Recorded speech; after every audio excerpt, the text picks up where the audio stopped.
4 de abril de 1944, al amanecer, en una loma húmeda de la India nororiental.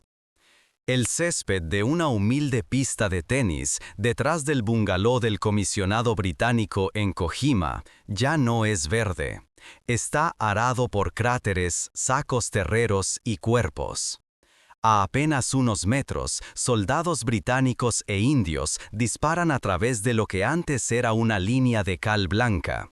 Al otro lado, japoneses exhaustos avanzan entre raíces y troncos, arrastrando ametralladoras y sacos de arroz vacíos. Sobre sus cabezas, el cielo se llena del zumbido de los Dakotas que llegan cargados de sacos y bidones, la única línea de vida hacia Imphal y Kohima. Aquí, en unos pocos kilómetros de carretera de montaña y crestas angostas, el imperio japonés intenta forzar la puerta de la India británica. Y aquí, sobre barro, hambre y gasolina lanzada desde el aire, se decide el giro de toda la campaña de Birmania. Meses antes, en Rangún y en Mandalay, el teniente general Renya Mutaguchi insiste en una idea que fascina y aterra a sus colegas: llevar la guerra a la India. Su 15ª Armada, parte del recién creado Burma Area Army del general Masakazu Kawabe, debe cruzar el río Chindwin, atravesar la jungla y las colinas de Manipur y Nagaland y destruir al 14 ejército británico en su propio terreno. El plan se llama Operación Hugo. En la teoría japonesa, el golpe será decisivo.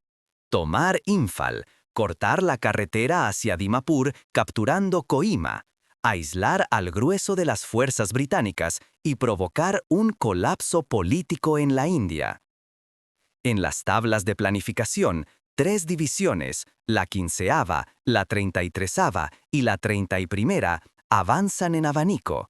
La 31ª sube hacia el pequeño pueblo de Kohima, en las colinas Naga, mientras las otras 2 se cierran sobre Imphal. Pero debajo de las flechas hay un detalle inquietante.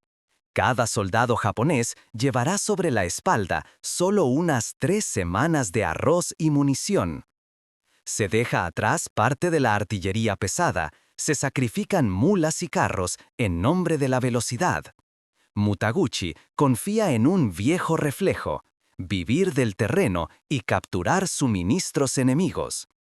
La realidad de 1944, aviación aliada, monzón, aire de superioridad logística, es mucho menos amable. Al otro lado de la frontera, el general William Slim y su 14º ejército han aprendido a golpes. En Arakan, en la llamada Batalla de la Caja Administrativa, las tropas británicas y coloniales, cercadas, sobrevivieron gracias al reabastecimiento aéreo.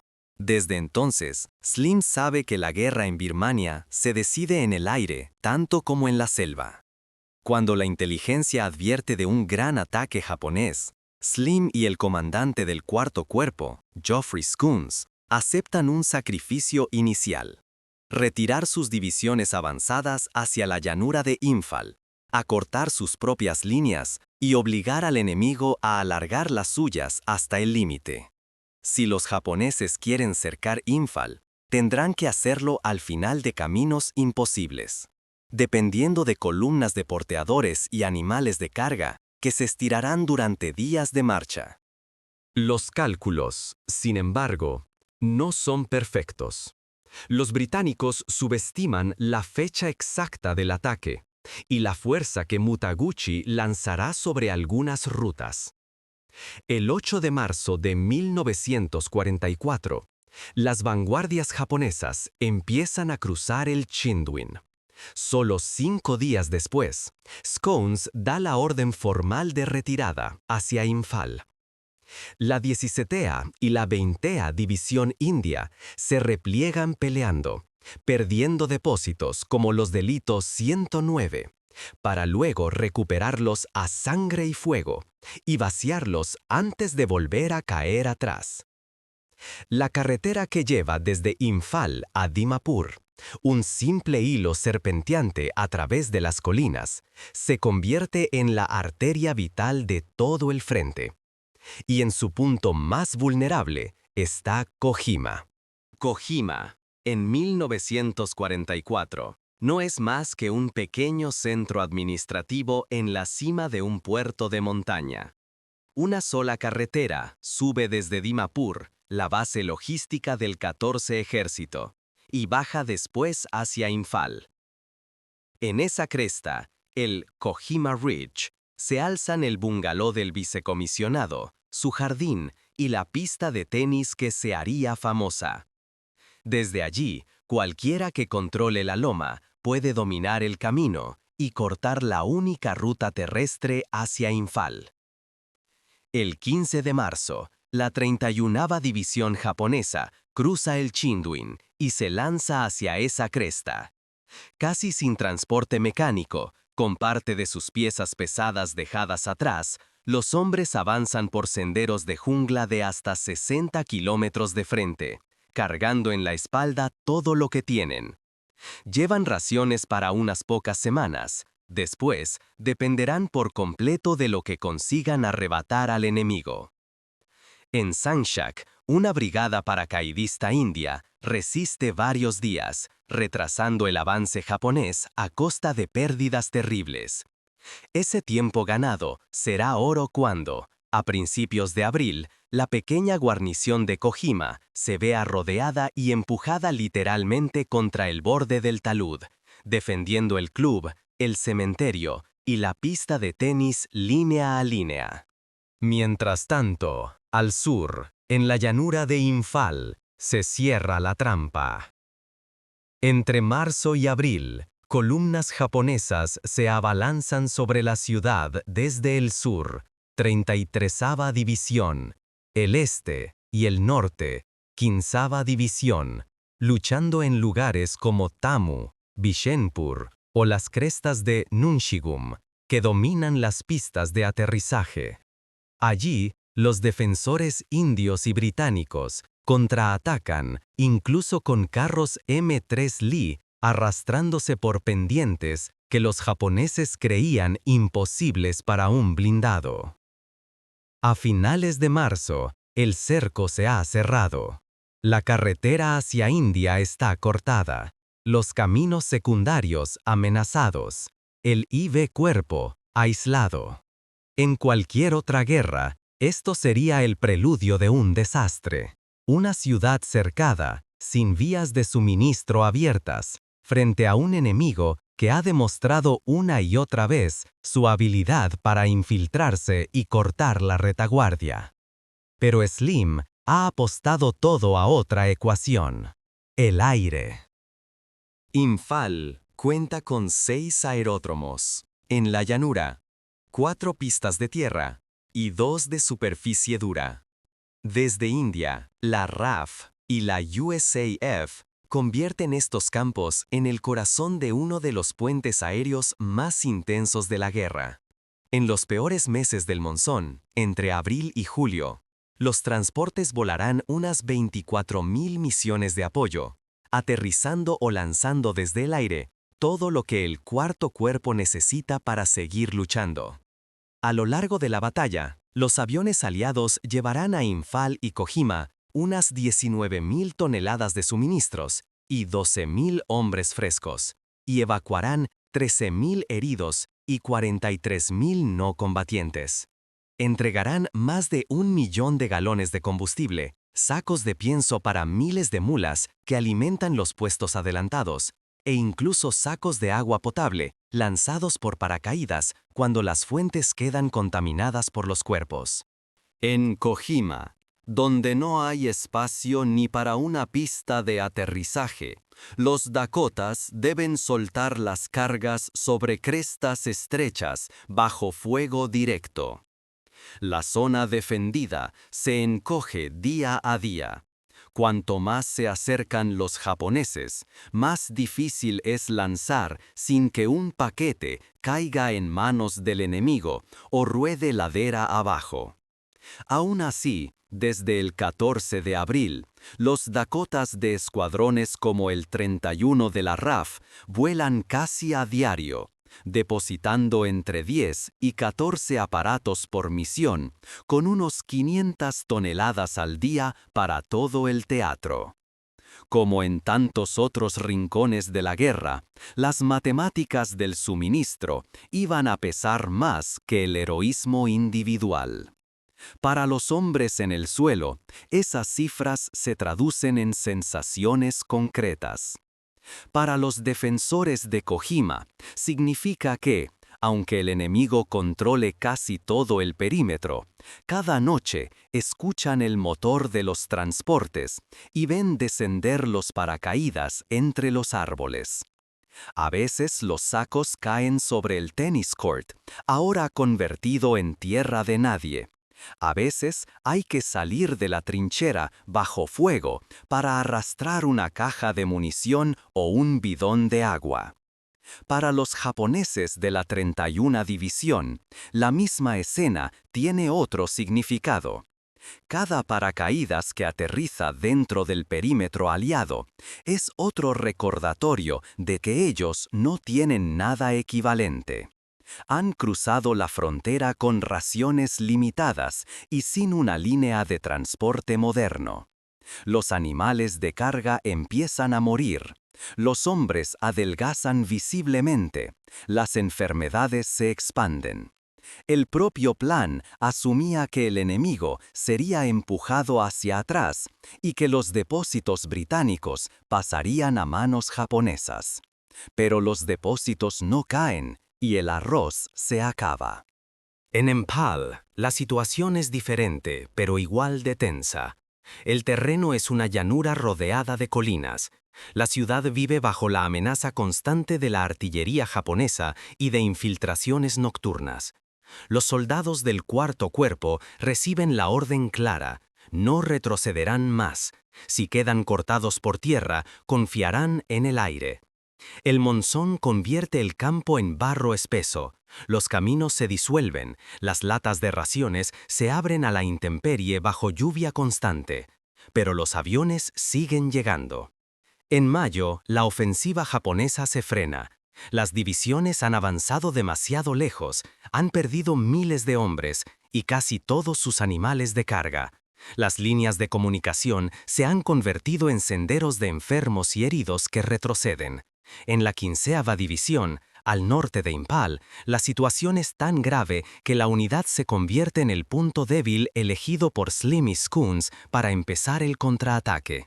La 5ª División India, reubicada a toda prisa por aire, y la 23 empujan contra las posiciones japonesas atrincheradas en crestas como Mapao Spur. No es fácil. Las defensas en ladera inversa protegen a los japoneses del fuego artillero. Los ataques frontales se pagan con una tasa de bajas brutal. Pero poco a poco, a base de artillería coordinada, apoyo aéreo y una cadena de suministro que no se rompe, las unidades japonesas empiezan a ceder. En Kojima, el patrón es parecido. Tras resistir el primer asalto en abril, la guarnición es reforzada desde Dimapur. Del 18 de abril al 13 de mayo, brigadas británicas e indias contraatacan cresta por cresta, expulsando a los japoneses de las posiciones que dominaban la carretera. Los combates en el cementerio y alrededor del bungalow del vicecomisionado se vuelven legendarios. Trincheras separadas por pocos metros, granadas cruzando el mismo espacio donde antes rebotaban pelotas de tenis. El 22 de junio de 1944, una columna que avanza desde Imphal y otra que empuja desde Kojima se encuentran en el famoso hito 109 de la carretera. Con ese contacto se considera oficialmente roto el asedio de Imphal. La ruta Dimapur-Imphal vuelve a ser transitable, aunque esté llena de cráteres y restos de camiones. Un mes después, el 3 de julio, las últimas posiciones japonesas alrededor de Imphal se han desmoronado. La ofensiva que debía llevar el sol naciente a las llanuras del Brahmaputra ha terminado en retirada. El precio humano es enorme. Las fuerzas aliadas, británicas, indias, gurkas, africanas, sufren más de 12.000 bajas entre muertos y heridos solo en la batalla de Imphal. En Kohima caen unos 4.000. Las cifras japonesas son aún más terribles. Cerca de 55.000 bajas entre muertos y heridos en todo el sector de Imphal, sin contar los miles que mueren de hambre y enfermedad en la retirada y unos 6.000 en Kohima solo por combate directo. La quincena armada pierde casi todos sus animales de carga, unas 12.000 mulas y caballos, y cerca de 30.000 reses utilizadas como transporte o comida. Un golpe logístico del que nunca se recuperará. Divisiones enteras quedan tan debilitadas que, en los meses siguientes, apenas podrán ofrecer resistencia en la contraofensiva aliada hacia el centro de Birmania. En Tokio y Rangún, las consecuencias son claras. Mutaguchi, que había destituido a varios de sus comandantes divisionales durante la batalla, es relevado. Kawabe también. El mito de la infalibilidad ofensiva japonesa se ha roto en las montañas de la India. Por primera vez, el ejército imperial ha sido detenido y destrozado en tierra firme, lejos del mar. Para el 14º ejército, a menudo llamado el ejército olvidado, por la poca atención que recibía en comparación con Normandía o Italia, Imphal-Kohima es el punto de inflexión. A partir de esta victoria, Slim pasará a la ofensiva. En 1945, sus tropas cruzarán de vuelta el Chinduín y el Irrawaddy, liberarán Mandalay y Rangún, y expulsarán a los japoneses de Birmania. Años más tarde, un sondeo del National Army Museum británico nombrará a Imphal-Kohima como la mayor batalla de Gran Bretaña, reconociendo esa mezcla de resistencia al límite y victoria estratégica.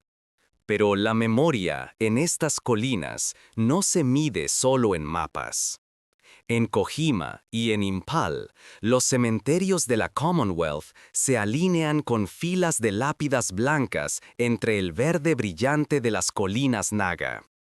Sobre una de las paredes del memorial de Kohima, una inscripción se ha hecho famosa. Cuando regreséis a casa, contadles de nosotros y decid que por vuestro mañana nosotros dimos nuestro hoy. Esa frase, tallada donde un día hubo una pista de tenis, resume lo que significó para miles de hombres defender una carretera invisible en el mapa general de la guerra. Detrás de esas palabras hay algo más frío y menos visible. La aritmética del combustible, del arroz y de las toneladas lanzadas desde el cielo. Imphal-Kohima no fue solo una batalla de trincheras y colinas, fue la demostración de que, en la selva de Asia, una fuerza aislada en tierra podía seguir luchando si dominaba el aire, y de que un ejército que ignora los límites de su logística está condenado por valiente que sea. En las noches de monzón de 1944, cuando los motores de los Dakotas rugían sobre las crestas oscuras y los paracaídas blancos se abrían bajo los relámpagos, el destino de la campaña de Birmania se decidió mucho antes de que los generales lo admitieran. Allí, entre barro, hambre y gasolina, la marea de la guerra en el sudeste asiático empezó a cambiar de sentido.